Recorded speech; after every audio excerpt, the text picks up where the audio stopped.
Welcome, dear learners. I'm Dr. Shamili Mandal, and I'm back with the fourth lecture of my sixth module. My lecture 4 is Rituals of Central and West India.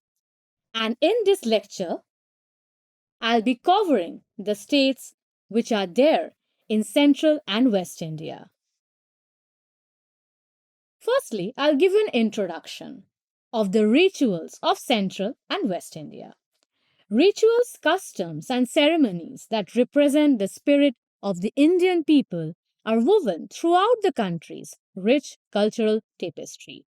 Western and central India includes states like Madhya Pradesh, Chhattisgarh, Maharashtra, Rajasthan, and Gujarat. And they share a vibrant and varied history that is firmly anchored in custom. Customs in these areas are live manifestations of belief, social order, and historical continuity rather than just ceremonial activities. Every activity, from the primitive rites of Bastar to the rhythmic Garba of Gujarat, and from the royal opulence of the Rajput weddings to the fervor of Ganesh Chaturthi in Maharashtra, they say volumes about the identity of the region. Every stage of life, birth, marriage, and death, as well as every season of the year, are marked by these customs. And they have been passed down through generations and are therefore fundamental to both daily life and spirituality. A glimpse into the spirit of Western and Central India, where the sacred and the secular frequently coexist harmoniously, can be gained by investigating the ceremonies and the rituals. So, first, I'll be talking about the rituals of Rajasthan. Janm Sanskar, or the Sutak, we have during the impurity time is called Sutak is called the impurity time during birth of a child, usually lasting 11 to 13 days. A time of ritual impurity follows childbirth. We have the Jat Karma next, where mantras are chanted and the infant is administered honey or ghee with a gold spoon. The newborn is formally named during the Namkaran, which is often held on the 11th or 12th day. They also have the Chatti ceremony, of which I have attached a photo here, which is celebrated on the sixth day following birth. And it is believed that the goddess Chatti Mata writes the child's destiny. We also have the Upanayan, the beginning of a boy's academic career, and is typical of Brahmins and other upper caste. The boy starts studying the Gayatri Mantra and Vedic text while wearing the sacred thread. In Rajasthan, marriage is a lavish event that involves numerous customs that differ differently among Rajputs, Jats, Baniyas, and others. They all are, life cycle rites or passage of rites. Sorry, the rites of passage, which is actually transitioning a person from one state to the another. In the marriage rituals, they have the tilak or roka, an engagement ritual in which the bride's relatives pay the groom to visit a house. The mehendi and the haldi ceremony are the pre-weddings that apply henna and turmeric. They also have the mandap ritual, where the groom participates in a sacred thread ceremony before the wedding ceremonies take place. Also, there are fairas where the couple follows 7 laps around the hallowed fire and represents a pledge. The bride's tearful departure from her parents' house is called the Vidai. The death rituals or the funeral rituals of Rajasthan is same like the other states. The body is carried to the cremation site and set ablaze. And this is typically the same day or the following day. We can say that the death rituals or the funeral rites are more or less the same throughout the country. Be it the central part of India, the western part of India, the northern part of India, or the southern part of India. They are also rites of passage as they initiate the dead into their afterlife. Offerings are given to ancestors for the deceased soul, peace, and are known as Pindadan. Therein, the 13th day of mourning is celebrated with a feast and almsgiving in the honor of the departed. There are also affliction rites in Rajasthan, known as Bhutbara actually, which is to drive out evil spirits that are said to be the source of disease, bad luck, or odd conduct. Traditional healers are there, who are bhopas, the folk priest, the tantrics or ojas, and the spirits are repelled by them by mantras, incense, waving salt, and chilies, playing drums, using neem branches or peacock feathers. All groups in Rajasthan practice nazar utarna or the removal of the evil eye, particularly for young children, brides, and livestock.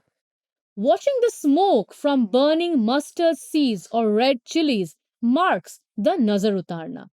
Throwing a lemon or egg at a crossroads and rotating it around the afflicted individual is another custom of avoiding the evil eye. Also, they tie, amulets, they apply kajal or black threads to remove the evil eye. Conducted by bhopas or bhopa bhopis, they serve as channeling spirits or deities. And they also have the jhara, which includes musical instruments such as Ravanhatta and the process of dancing and chanting. The afflicted often seek divine intervention at Devta Thanas, which are sanctuaries to local deities. Goats, poultry, or even coconuts are sacrificed in tribal and rural areas to please local deities such as Shitla Mata, Bhavani, Bheruji, or Kladiya Devta, who are thought to prevent or treat seasonal illness, plagues, and epidemics. We also have Shitla Mata in Bengal too. They are linked to protection against smallpox and heart related disorders, particularly in the spring. On the day of the devotion, the devotees do not lit fire, very much similar to the Shital Shoshti that I discussed earlier, and they consume stale food that has been cooked the day before. Cold appetizers, sweets, curds are among the offerings. As I said you, that be it North India, Central India, West India or East India, some of the customs and rituals are same throughout India. Charms, talismans and totkas are crafted from copper, silver or fabric and embellished with herbal substances or protective mantras. They are worn on persons, hung on houses or fastened to animals to ward against disease or bad luck. They are also thought to dispel the evil fate or the ill fate which is waiting for you. Also, visiting holy sites to pilgrimage to receive treatment for mental, physical, or spiritual ailments such as Kaila Devi, Mehendipur Balaji, or Sarasara Balaji is very prevalent in Rajasthan. Among the rituals, there are other rituals also, like the hanging upside down, fire walking, spending many days on temple grounds. They are also a part of the rituals. Rajasthan has a long history of paying respect to semi divine and historical characters known as commemorative rituals. Tejaji is worshipped as a folk deity to guard against snake bites. Particularly in rural places, his melas take place during the season, and people enjoy it like anything else. Rathor Pabuji is respected in western Rajasthan and regarded as a protector of livestock. They are also worshipped via bhopa performances and far paintings. Devnarayanji is another god that the Gujjar people worship for the protection of their livestock, and his temple hosts yearly festivities, and legends are said in the narrative ballads and storytelling and commonly venerated during anniversaries. In certain areas, Chhatris, they are cenotaphs, are used to honor military heroes and liberation fighters, particularly among the Rajputs. The sacrificial rituals are also done to bring rain, heal illness, drive out bad luck, or appease gods or spirits. There are common animals, which include buffaloes, cocks, goats, and even sheep. So we can say that sacrifice is a part of these rituals. Usually, at festivals, they follow a mannat or a vow, and more common among rural residents and tribal communities, less amongst, the Orthodox Hindus. Pumpkin or coconut are also used sometimes for sacrifices, symbolic to the animal sacrifices. To represent overcoming hurdles, sacrificing one energies, or shattering one ego, the object is smashed in front of the deity. Where is this prevalent? In the Shitla Mata, Kaila Devi, and Devnarayan. Villagers, as I said, sacrifice animals to local rain deities or Indradev during dry spells. These ceremonies frequently incorporate animal sacrifice, chanting, and processions.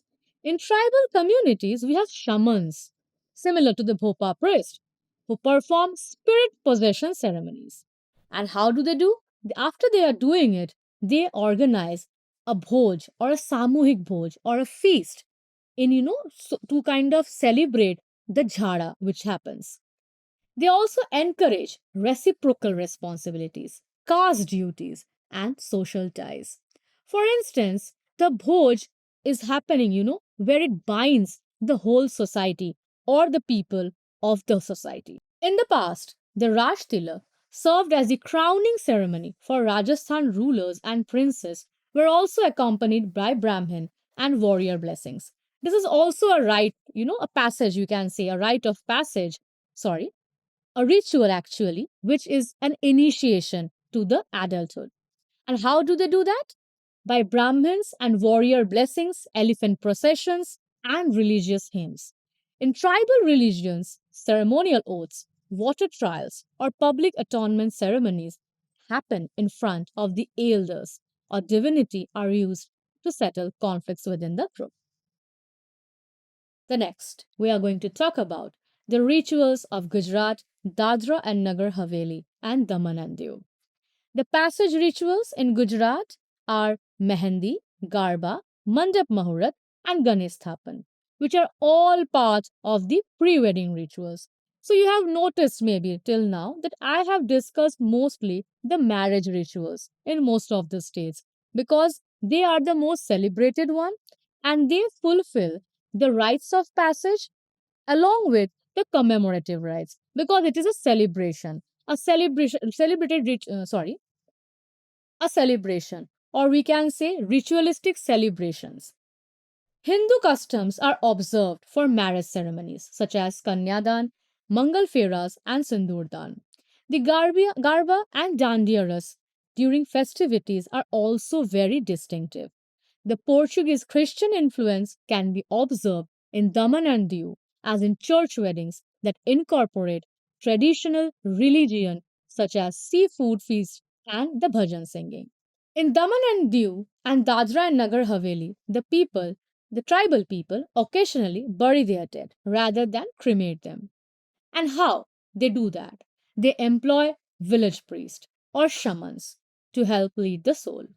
The songs and dances are performed in remembrance of the dead.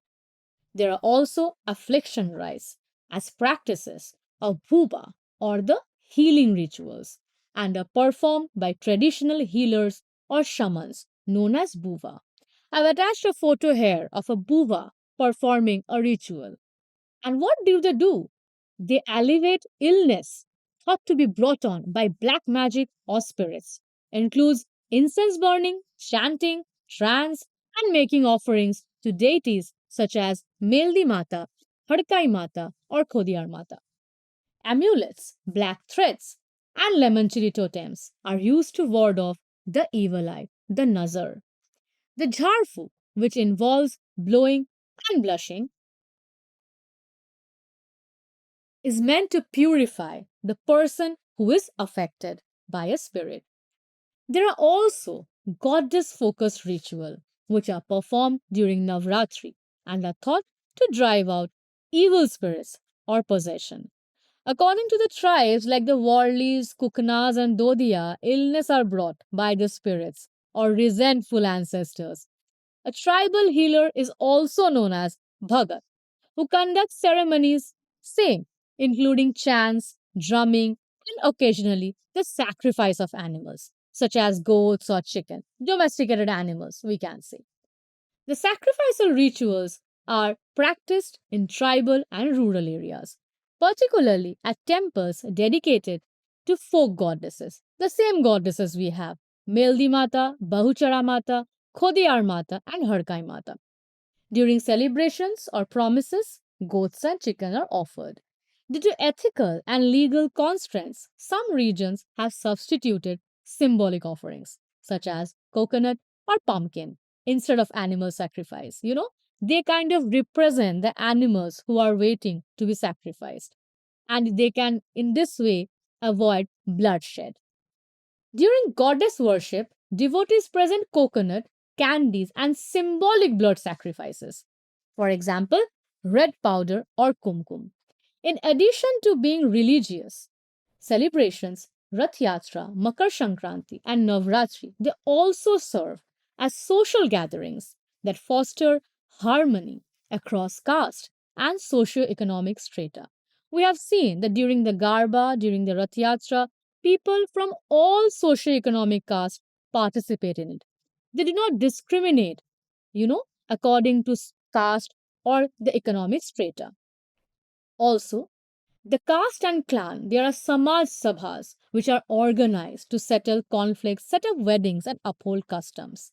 They have the custom of wearing shawls, turbans, or garlands to honor elders and leaders. Invoking justice and truth through symbolic ritual or blessings, they also respect the elders, which is also a ritual in India. There are political rituals which start with blessings from local authorities or pujas at temples. We also have, the habit of celebrating our political leaders, and we kind of hero worship them, treat them as deities. Garlanding, tilaks, and turbans are used as symbols of authority and respect. There is also the Silyanyash, or the laying foundation stones, a part of a ritual, which is frequently conducted in locations with cultural significance, fusing tradition and administration. The Catholic feast in these places serve as social gatherings, processions, communal dinners, and the celebration of regional saint foster ties within the community in Daman and Diu. Next, I'll be talking about the rituals of Maharashtra and Goa. In Maharashtra, the newborn's name is whispered in their ear as part of the Jatakarma Sanskar or the Jatkarm Sanskar, which is performed right after birth. Based on astrological and family customs, the newborn is given a name during the naming ceremony. It's mostly, Namkaran. The name is more or less same in all parts of India, which is held on the 12th day or occasionally the 6th. A puja and celebration are a part of it. In Goa, we have the Konkani influences and are present in similar ceremonies. Often, naming entails a Hindu Namkaran for Hindu household and Christian baptism for Catholic communities. Christening is a very significant event in Catholic Church as Namkaran is for us. Maharashtra is served as a gateway to academic life for Brahmin youths who are referred to as Vrataban or Munja. The boy starts, studying Vedic mantras after receiving a sacred thread known as Janein. Threading ceremony is extremely important to Hindu Goans too, particularly among Saraswat Brahmin communities. On the other hand, the Maharashtrian weddings, they are colorful and they span through long occasions. The important customs of the weddings are similar. The haldi ceremony or halat charavane, kanyadan and sankalp, 7 steps of saptapadi, chanting Mangalashtak and tying the Mangal Sutra, which usually concludes with a post-wedding Riyapravesh, which is the entrance into the groom's house. In Goa, Hindu weddings are comparable, but include Konkani traditions, such as women singing Ove melodies and wearing traditional red wedding saris or saru. Catholic weddings usually consist of church services followed by a banquet. Customs such as the Roche ceremony is comparable to Haldi, and the swapping of rings are common. There are affliction rituals in parts of Maharashtra and Goa, and one of the affliction ritual are Dev Charane in Maharashtra. What happens in this? In rural regions, spirit possession is frequently ascribed to local deities or unfulfilled ancestor spirits. Local priests, known as Bhuva or Devkari, participate in rituals by performing symbolic offerings, sacrifices, and chants. Turmeric, lemon, neem leaves, and chilies are frequently used to fight off evil spirits. There's also the Nazar Utarna, but the name is a bit different. It's only Utara, which is helpful for getting rid of spirit possession or black magic. In Goa, there are local shamans known as Zaid. There are also temple priests who carry out exorcisms in Hindu communities. It is often believed to be possessed by local deities. For example, Devchar, Bhoot, and Devcharin. It's a common practice actually to use mantras, break coconuts, and make sacrifices at sacred trees. Priests can also assist Catholic Goans with deliverance sessions, holy water, and prayer. In Maharashtra, physical or mental ailments thought to have spiritual roots, and villagers frequently visit and worship deities like Maskoba, Jyotiba, Khandoba, and Mariai. Animal sacrifices are common, be it anywhere. And jagrans also happen, which are nightly rites to heal or appease troubled spirits. They also worship Shanta Durga, Kalika, or Betal. They are all folk deities. And as I said, that the Shastric rituals have kind of mixed up with the folk rituals too. Catholic families use healing masses, novena prayers, or the intercession of saints. Trances of possession and Naradevta in both states are typical. They have more or less the same common deity. These oracle like states are employed to suggest ritual treatments or determine the source of affliction. To ward against curses and evil eye, people employ the same thing: black beads, rakshasutra, protection charms, lemon chili is a very common one. Sense medals, rosaries, and breast clappers are also worn for protection in Catholic societies. Offerings are made to the god in exchange for healing in navas or vows. Important locations are Tuljapur Bhavani, Khandova, Shantadurga in Goa, both Goa and Maharashtra. The commemorative rituals in Maharashtra, as in other states, are birth anniversaries include Chokha Mela, Sant Tukaram, and Sant Dhyaneshwar, among others. Also, there are processions such as the Pandharpur Wari, of which I have attached a photograph. These are large gatherings and devotional singings and have bhajan kirtan in them. Hindu communities celebrate the Samadhi style of Swamis or other local spiritual gurus. They have rituals of singing, dancing, and occasionally animal sacrifice, and are used to honor the village deities of Maharashtra and Goan temples. There are also tribes who give food grains, alcohol, and take symbolic actions such as smearing blood from a wound or cracking an egg. You can understand, right? Firstly, animal sacrifice, now cracking an egg, and sometimes pumpkin or coconut worship, just to avoid the bloodshed. Particularly in Sakti worship, certain ceremonies use effigies or symbolic gestures to symbolically reenact ancient human sacrifices. This is more interesting. For instance, stories about the human deity Nardev are recited during these ceremonies in some regions of Vidarbha. But actual human sacrifice is no longer relevant. Sacrifices performed prior to plowing, harvesting, or home construction also happens. Before planting, Goan villages may present rice and coconut to the sacred grove or tulsi.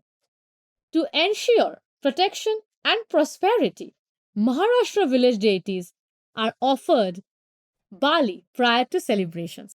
I have attached a photo of Pandharpur Wari.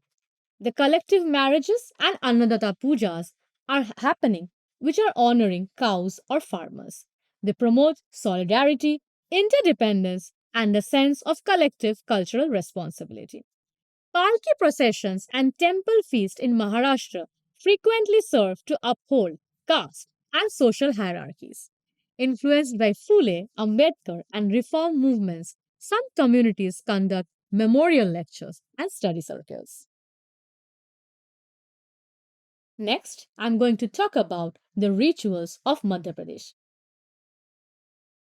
In Madhya Pradesh, the child is given a name during the naming ceremony or the Namkaran, which is held on the 11th or 12th day after birth and is frequently determined by the circumstances or time of birth.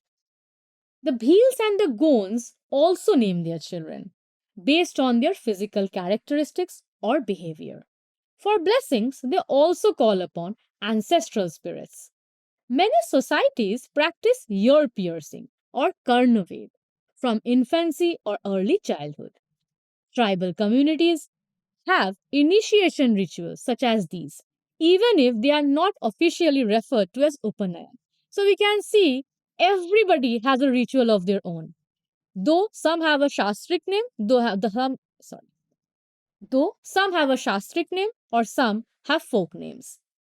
Boys are brought on their first hunt as part of the hunting initiation process in the Gonds. As a rite of passage into maturity, girls get tattoos in the Bhil community. Bhils also negotiate a symbolic bride payment, which are a part of their marriage. Sometimes the young couple also elope and they get married at the Bhagoria event. The Mandap ceremony and Sindur Dan are observed in different communities. Pinddan and Shraddh are post death rites. Cremation is widespread.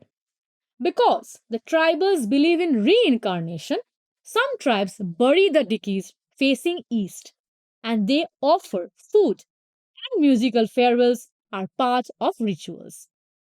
There may be the construction of Devghar because ancestor worship is important.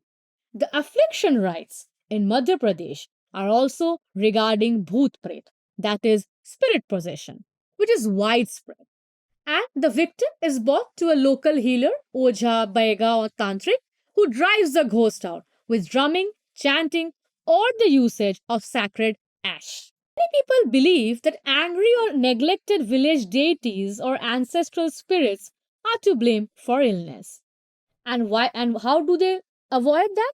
By animal sacrifice, particularly that of goats or chickens, is offered to appease local guardian spirits, namely Kal Bhairav, Shitla Mata, and other deities.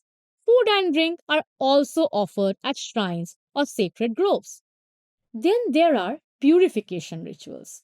People and places are cleansed with holy water, cow dung, turmeric, and neem leaves. Mainly the tribes, they use chants, mantras in conjunction with herbal treatment. In order to speak with spirits and determine the source of a disease, shamans create strategies. The worship of Chandi Devi and Vairav are also a part of the ritualistic celebration. Regular offerings are done by the Baigas to their ancestors so that they are appeased. Memorial markers and hero stones are erected in honor of local heroes or people who lost their lives in violent or unexpected ways. On special occasions, these are honored with food, flower, and ceremonies. Tribes such as the Bhils offer a portion of the first harvest to the gods and perform Thanksgiving dances. To prevent recurrence or disease outbreaks, these also include days of fasting and group prayer.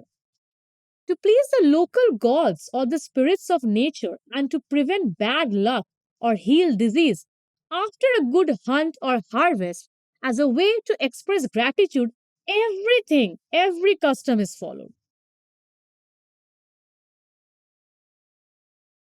The sacrificial animals, and the blood is offered at the altar of the gods after it has been sacrificed. As a sacred meal, the meat is prepared and served to the attendees. In tribal villages, animals are sacrificed to ferocious deities like Kali or Durga during Navratri. The Bhagoria festival, which I mentioned, is also occasionally connected to sacrifices made to symbolize fertility and union. We can understand that alcohol, symbolic sacrifices, these all are a part of the tribal worships. We have the instance of Amla Navami, the Makar Sankranti, which are observed with rituals, fairs, and communal food preparation. Music, dance, and communal feast are all part of tribal harvest festival. And in matters of morality, land dispute, and conflict resolution, traditional tribal panchayats are politically significant, a part of the political ritual.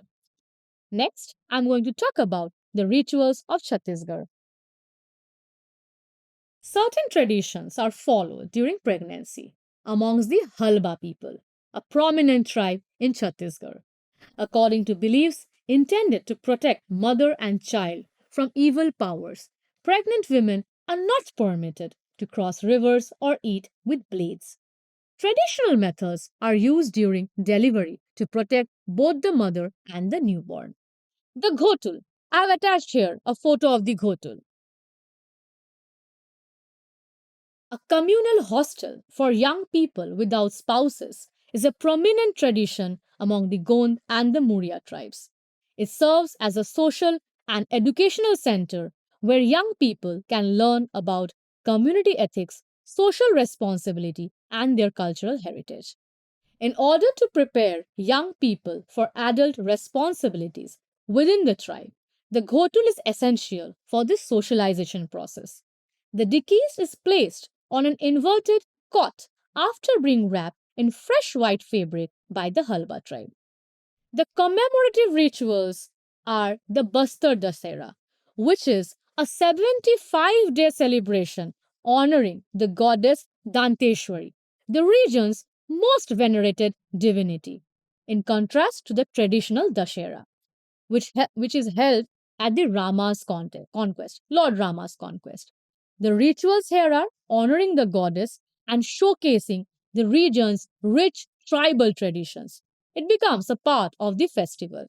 We have the Madai festival, held in different parts of Chhattisgarh between December and March. The Madai festival is also a part of the ritualistic celebration and is a traveling event that is celebrated by the Gond tribe. It reflects the rich cultural legacy of the tribal groups and includes the worship of regional deities as well as magnificent processions of the Maria and the Muria tribes of Bastar. Human sacrifices are made, and the social and the political rituals of Chhattisgarh are the same as Madhya Pradesh.